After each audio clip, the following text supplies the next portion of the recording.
I'm Max Clark. This is 20 Minutes Max, and I'm going to rant a little bit about cybersecurity and the psychology of buying cybersecurity. This is something that I've been trying to figure out for years now. An interesting animal to deal with. First off, I've been helping companies with cybersecurity for over 25 years now. 25 years ago, it was relatively easy. We were talking about a basic firewall, antivirus. You were dealing with, mostly issues related to, macros in Office files that would just wreak complete and total havoc, things that would take over your email. It was pretty straightforward stuff. Today, the threat vectors are just incredible. First off, everything 25 years ago, we were helping companies get on the internet. I mean, dial-up modem kind of getting on the internet. Today, everything is connected. Everything's connected 24/7. Everything has, exposure. Everything is critical. Just used to call it the perimeter. The perimeter has become so expansive that the techniques required to actually deal with this have changed significantly as well. If you meet anybody and they tell you they're running antivirus software, for instance, you know that their cybersecurity program is in the dark ages. That's just pain waiting to happen. Okay, a question I've asked cybersecurity practitioners, and these are people with all the fancy acronyms, the CISOs, the CISSPs, people working for MSSPs, people working for MDR and MTDR companies, professional organizations, professional cybersecurity practitioners. The question I've asked is, how do you sell cybersecurity inside an organization when they're not actively buying it? And what I mean by this is if you're in an IT department and you know that you need a stronger cybersecurity posture, how do you sell that to an executive team or to a board that isn't actively telling you to go out and purchase something? And what do you do? And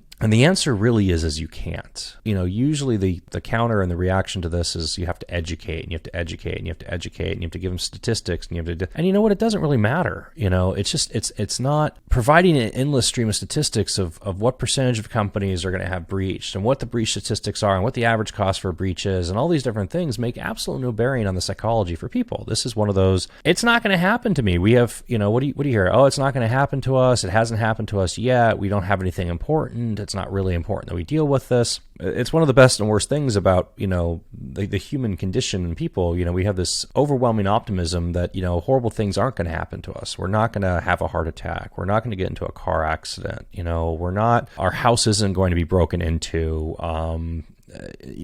Go down that list, right? And even providing somebody with statistics around, this is the likelihood of you getting into a car accident doesn't necessarily elicit behavior. I mean, that you can't scare somebody into wearing a car seat. You can enforce behaviors that get changed because if you're not wearing a car seat, you're going to get a ticket. And then over a period of time, people just adopt car seats, or you push a campaign down to kids, wear a car seat, wear your car seat, wear your car seat, and it becomes automated. And then you have an improvement. And so I've kind of wondered about these things with the relation to cybersecurity for some time. And one of the first problems that we really deal with when you start talking about budgeting and acquisitions around anything in the cybersecurity realm is there's no measurable ROI that comes with cybersecurity, right? So return on investment, there's no measurable ROI. There's no, you can get into like total cost of ownership. Like, what does it actually cost you to deploy the system? But in terms of like, if I spend $100,000 on fill in the blank cybersecurity tool, it's going to make me this much money, or it's going to save me that much money. There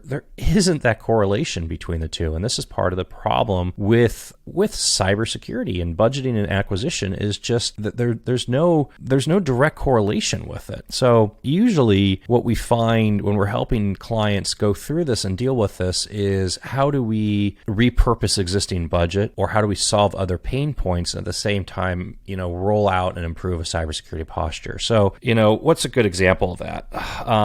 Usually it's related around hardware, right? We've got firewalls deployed. We're having a problem managing our firewalls. Okay, great. Let's change the manufacturer. Let's change the infrastructure. Let's bring in a professional services company that can do this. Let's augment your staff with a 24/7 team and a SOC. These things all, and today, normally I'm not going to sing Gartner's praises, but this push towards SASE is wonderful because it creates this thing where, by nature of having devices now connecting you to the internet, you get security posture as a result as well. So it used to be that you'd have this firewall that anybody buying on-premise firewalls thinking that they're going to turn on UTM or DPI or these different things. It's just a waste of, you're not getting anything out of it, right? But actually getting real next generation firewall capability or cloud-based filtering or malicious inspection or these sorts of things are all really good for you. Now, I'm going to try to come back here and not get way too off tangent. I say that there's no ROI in cybersecurity, aka there's no way for you to tell a CFO if you spend $100,000 you're going to save $1 million, or if you spend $100,000 you're going to make $1 million.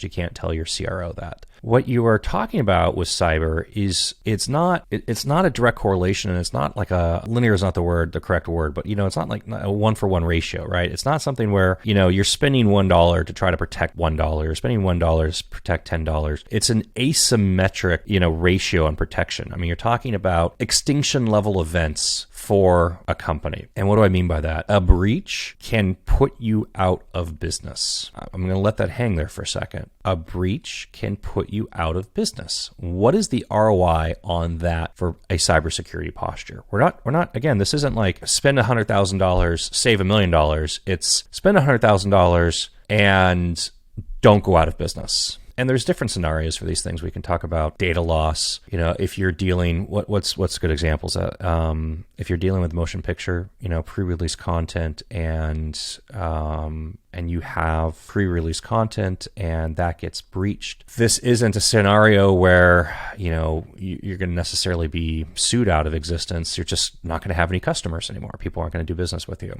So those kind of scenarios of data residency and what kind of data you have upstream, it is not worth it for in a B2B relationship for a client of yours, for your customer, for your client to do business with you if it's risky to them. If it's too risky for them to do business with you because it's been demonstrated or they just don't feel safe, they're just not going to do business with you. Your revenue is going to go to zero. It's gone, right? So extinction level events. Other examples of these things, we hear about all these ransomware attacks. You see things like Colonial Pipeline, or you see hospital systems, and they're completely locked out of their computing infrastructure. They have no ability to do anything on their computers. So now we'll use extreme examples again, right? So if you're a hospital and all of a sudden your computer, you've completely gone into an EMR and you're completely digitized and you're completely dependent on that thing, and now all of a sudden none of your computers work. How do you do patient care? How do you do intake? How do you do tests? How do you record, orders from a physician? How do you maintain prescriptions?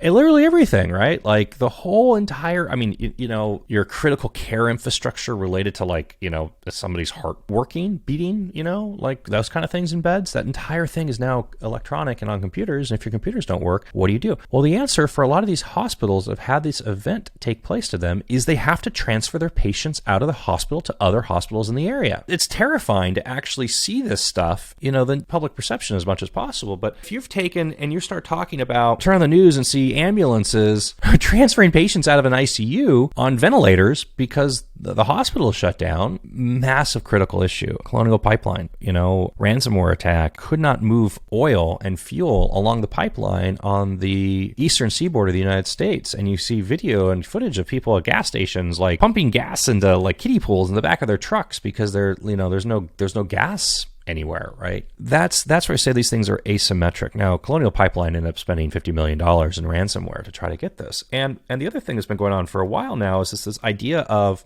we've got insurance and insurance is going to take care of it. Listen, that's just not what happened. That's not reality anymore. First off, insurance companies are moving away from paying out on cybersecurity incidents. And, one of the first shots across the bow was this idea of like any nation state sponsored hacking is going to be excluded from policy. Well, what's nation state sponsored hacking and who defines that? Well, if the insurance carrier is defining that, you're SOL, right? Because now everything is going to be nation state sponsored hacking. You get a ransomware attack and a breach and your entire system's offline, and you're going to call up your insurance company and be like, okay, we need $10 million from you in order to wire this money.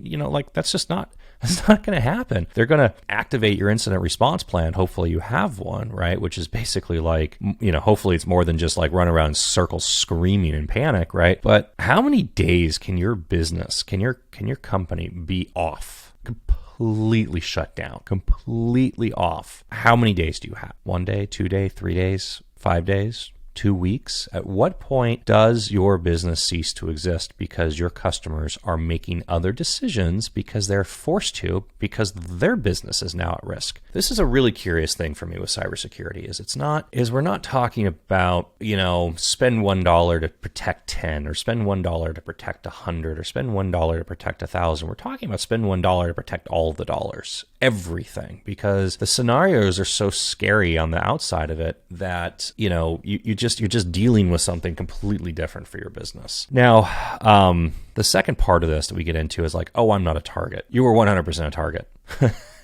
You might not be like, some other country is trying to hack in to steal your intellectual property target, but you have two things that people want. You have money and you have resources. And here's what I mean by that. You have money in bank accounts, which means that that's valuable. You don't have to be a bank to have money in a bank account, right? So if you have money in bank accounts, you are now a target, because if somebody gains access to that money, that's what they want. You have resources that people want, common resources that people can make money off of, right? If your phone system is vulnerable and gets hacked and people can send phone calls through it, they can sell that phone call to other people. And you come back into, and you find out 30 days later that you've got a several $100,000 bill because somebody was running call traffic to Nigeria through you, or, other African states, or Eastern European, or whatever it actually is. And by the way, again, this is not fantasy. This has happened, and this is in case law because people have then sued their phone company trying to say they don't need to pay it. And guess who lost? Them. Because it was their phone system. They sent the calls to the phone company. The phone company delivered the calls. The phone company's not obligated to block calls from you for any reason whatsoever. There's a good example. Locking you out. Okay, hacking into your computers to run cryptocurrency mining. Okay, that happens. Hacking into your website, to put stuff on your website to then, launch attacks to other people. That happens. Hacking into your email then to try to go hack other people. That happens. Locking you out of your computers, classic ransomware, right? What's the resource? Well, they don't necessarily want the resource. They want to prevent you from having access to the resource, and then you'll pay them to get access back to your resource, right? Like your company can't function without its computers. Pay the ransom or don't work, right? So now we talk about it. We can talk about it, and we can get into these things in terms of like levels, and like what levels are appropriate for you in terms of like protecting yourself and being reasonable. So if you take outside of you're actually a bank and people are actively trying to hack you every moment of every day because there's lots and lots of money there, or if you're some sort of we can argue whether or not you're chemical manufacturing, or you have SCADA control systems, or something that if somebody gets into, we're talking about, massive like terrorism level event. But if you're just like, let's just say you're just a normal business, you're just, you're a professional services company, you're just a normal business. You don't need to go to nation state level protection. You need to go to reasonable protection. You need to block 99.9% of the noise that's just on the internet because you're connected to the internet. A second you plug yourself into the internet, now you are being attacked. You're being attacked every day. The second you have an email address, you're being attacked. You're being attacked every day. So take appropriate measured steps to protect yourself from what is occurring. Don't learn this lesson because it happens to you. We have locks on our doors in our houses because we don't want to be victims of easy crime. You lock your car when you park at a mall because you don't want to be a victim of easy crime. So the same thing is true for a cybersecurity infrastructure and what you need to have. You need to have identity access management. You need to have single sign-on. You need to have multi-factor authentication. By the way, those things are really good for you also because it makes your IT team's life easier, and it also makes your users' lives easier. It is easier for your users to not have to remember passwords to log into 57,000 different websites. The average company is dealing with 110 different SaaS platforms today. So not having to have your users remember passwords to 110 different websites or provision them or deprovision them is good for you, right? So you have to have that. By the way, having an MDM or UEM is good for you. It makes it easier for you guys to roll out software. It makes it easier for your IT team to manage your computing assets, to roll out laptops, to update software, all these different things. It's a good thing. Now you get extra benefits out of it. By having an MDM and UEM, you can leverage that into a cybersecurity plan. You should have an EDR, endpoint detection and response. We talked about beforehand, like antivirus is terrible. If you're running antivirus, just assume you have nothing. Going to a real EDR platform, and it really, we don't even have to argue which one, right? It doesn't matter. Just pick one and run it. Run an EDR. You want an EDR. The EDR is going to help you prevent things from happening. It's going to help you detect when something's happened and respond to it and remediate it faster. You want an EDR. Now, from the EDR standpoint and going from here, we can get into a lot of arguments and conversations about what you do next and what's appropriate and what's not. We can talk about whether or not a SIEM is appropriate for you or not, and talk about whether an MDR service or an MTDR service is good for you or not. We can talk about web filtering, whether it's a secure web gateway, what you're doing for remote access, like with ZTNA. All these things are good for you, but think about it from you need to come to the table with table stakes. You need to come with identity access management, single sign-on, multi-factor authentication. You should have an MDM or UEM, and you absolutely have to have an EDR. And from that point, my belief is you should have something that can do web filtering for you, that can do malicious URL inspection and blocking, that can do and give you functions around CASB, DLP, and ZTNA. And again, we're not talking about spending millions of dollars. In a lot of cases, we're talking about, even at the very high end, you're into this for less than $10 a month per user. So this isn't like, compared to what you're spending on your CRM licensing, this is a drop in the bucket. And what it will save you, and this isn't about keeping you from being a headline. In order to be a headline, you have to be a big company. If you're, it has to be big enough at this point that it affects enough people, or people already know your name, that you're going to be a headline. You're not going to be a headline. Chances are you're not one of these big names. You're just going to disappear in the middle of the night with a whimper, and nobody's going to know. Cybersecurity is not about ROI. It's not about capturing ROI. It's not about spending $1 to save $10 or spending $1 to save $100 or make $10. It is about dealing with the fact that a breach will end your business, and what you're really protecting is from an extinction event. I'm Max Clark. That was 20 minutes.